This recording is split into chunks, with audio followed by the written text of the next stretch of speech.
Welcome back to American Judge TV Court is in session. But this isn't your average trial. This is Judge Raquel West, and today she's schooling everyone on courtroom control, life lessons, and second chances. Before we jump in, hit that like, subscribe, and ring the so you don't miss our next courtroom breakdown. Now, what happens when a key witness vanishes and the defendant pushes his luck? Let's find out. All right, 23 DCCR 0319 on Lupe Gomez. I've got Mr. Nichols here for the state. Mr. Radford is here. Sir, you Lupe Gomez. I'm sorry? Is your name Lupe Gomez? I'm the non-corporate What? third-party intervenor, cross-plaintiff, superior lien holder, to be prepared by special restricted visitation and not by general appearance. Can you do this? Can you come around and have them so I can see better? You want us off the bench, y'all? Yeah, y'all can all come up here. Okay.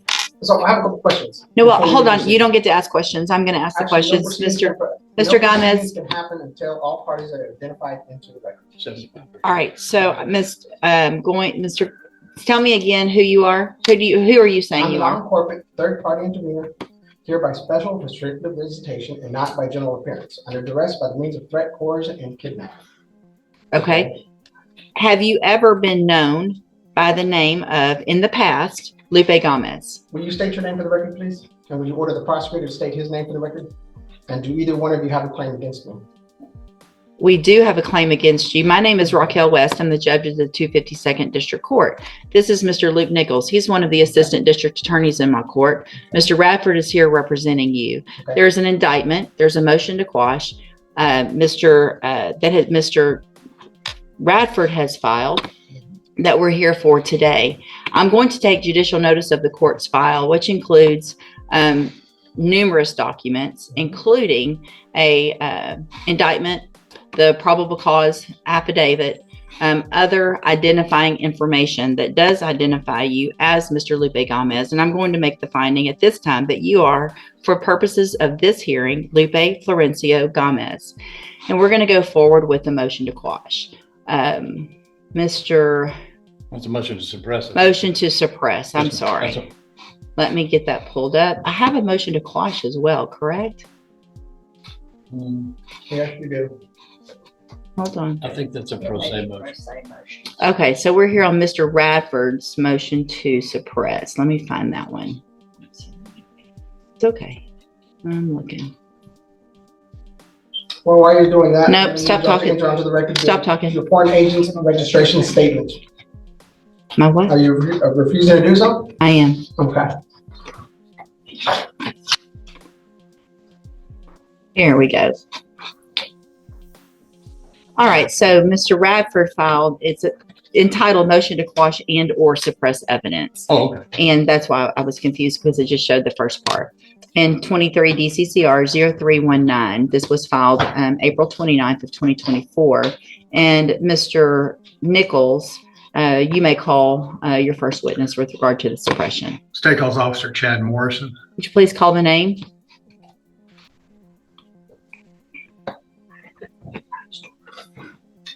Officer Chad Morrison. No response, Your Honor. All right, Mr. Nichols. Your Honor, I have no other witnesses in this time for this hearing. The state rests. May I make a statement on the record? Yes, you may. Your Honor, I was in contact with Officer Morrison last week. He is formerly of Port Arthur Police Department. He now is with a different agency in the greater Houston area. He indicated he is on injury leave at the moment and would not be appearing for this hearing. He was also on injury leave and was unable to appear last time we were set for this hearing, approximately 2 months ago, maybe in May. So that at this point, the state has no other option but to rest in this hearing and present no other evidence. All right. Anything, Mr. Radford? No, ma'am. Well, based on that, then unfortunately, I have no choice at this point, which is unfortunate that the officer won't comply with showing up, but I'm going to grant the motion to suppress evidence in the case. based on the fact that there's no evidence today presented. Is there anything else, Mr. Radford? I would ask that the court dismiss the case, but I think Mr. Nichols is already preparing that. I'll tender dismissal of the court, Your Honor. All right, Mr. Gomez, I have granted Mr. Radford's motion to suppress because the officer didn't show up. What that means is there's obviously no evidence that would be able to be presented in your case. Mr. Nichols, it looks like, is going to present a dismissal based on the fact that there won't be any evidence, and I'm going to sign that. Your case will be dismissed. Okay. You can go back with the One more bailiff. question. The bond money, being that the case has been dismissed, the bond money needs to be returned. Did you pay a cash I bond? paid cash, $5,000. But you're back in custody. You're right. But I still paid. The case is this. Yeah, that you can take that up with the district clerk once you're released. All right. May I be excused, Judge? Yes, if you'll please get me an order. I'm going to make a notation on this, but if you'll send an order. I'll try to e-file one this afternoon. All right, thank you. Mr. Acleese, when did you smoke pot? Why would you do that when you know you're coming to court for a second-degree felony offense? To be honest, I know I'm favorites. They never told me. It's common sense that you're on bond for a felony and you're coming to felony court. No one should have to tell you to follow the law, right? I'm going to raise your bond it is a bond condition that you follow the law. So when you made bond, part of your conditions was that you follow the law. You haven't followed the law. I'm going to raise your bond in your case. What was the bond that you made? Let's see if I can figure that out. Judge, I'm sorry. How old are you? 27. Yeah. I never changed. I never made any mistakes since I quit this. I paid all the time, came to court on time. And Are you working? I'm just lost my job recently for transportation. What I'm saying, I have a newborn, man. My daughter's 3 months. I'm trying my best. You're trying hold on. What are you doing to help your child that's 3 months old by smoking marijuana? Because if you go try to get a job and you test positive, you can't get a job. How's that going to help your daughter? So you are making mistakes. You're making ridiculous choices. You can go to prison in your case. Don't talk over me. You can go to prison for up to 20 years in this case. And to take a chance while you're out on bond. This is where Judge West shines. Part judge, part mentor, part disappointed parent. Notice how her tone shifts from official to deeply personal. She's not just enforcing the law here. She's enforcing life accountability. You're out on bond, you've got a new baby, and you're still making reckless choices? It's not just about marijuana, it's about mindset. After bond has every single form that fits the idea and passes away from raise and pond rest. It's not out there. When you should be trying to get a job and instead you're out smoking pot, you're not taking care of your daughter. Am I correct?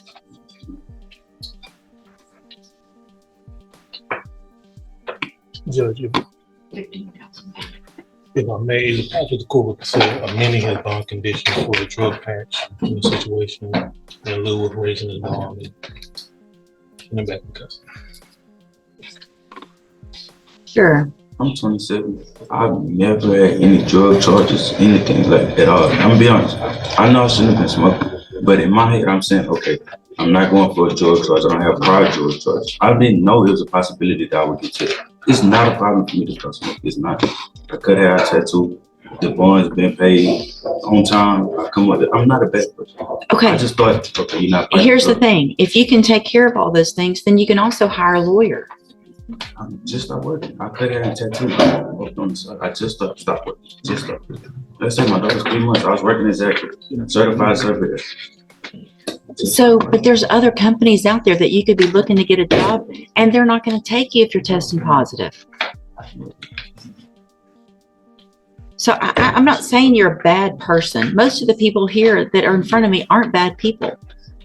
They're people who are making very bad choices, which is what you've done, right?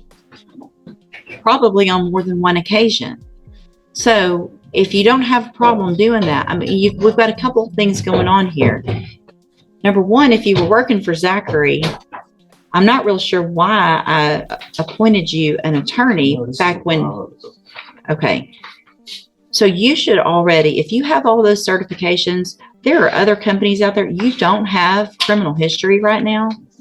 You should be able to get a job. He is already a felon. Robbery, and I'd like to point out to the court, when he was on probation for that robbery, one of the allegations on his motion to revoke, for which he was revoked and given 10 years, was 2 positive samples, one for tetrahydrocannabinol and all the other for barbiturates. So he at least has some problems with drugs. July 16. I didn't quite know cases as an adult. Well, you just said you never had any drug problems. I never. This is just how I feel it. 9 years ago, but I was a baby. I don't remember. and you've been in Okay, prison but most of the time now since. you're not a baby and you're still making the same bad decisions. So listen, here's what we're gonna do. If you want to really do what you say you can do, then you're gonna get out there and you're gonna get busy and you're gonna do it. Otherwise, you're gonna be in jail. Couple things, your bond conditions are modified to order that you have a drug patch. You get that drug patch within 24 hours. The initial drug patch obviously is going to test positive, but it shows me quantities, not just that it is, but it's going to qualify it on how much is in your system. Every drug patch, you get it changed every 2 weeks. If you miss one, if you test positive, obviously, then you're going to have a warrant for your arrest and you're going to go back to jail. Do you understand? If that amount is not going down, you will be back in custody. In addition, you will go find a job. You will prove to me that you are doing that. You need to apply for at least 3 jobs a week. You need to be applying for 20 jobs a week. If you really want to take care of yourself and your child, then you should be out there hitting the pavement every single day, finding a job. Clean up, test negative, go get a job if you have these certifications. Prove that you're not still 16 and making those stupid decisions. All right?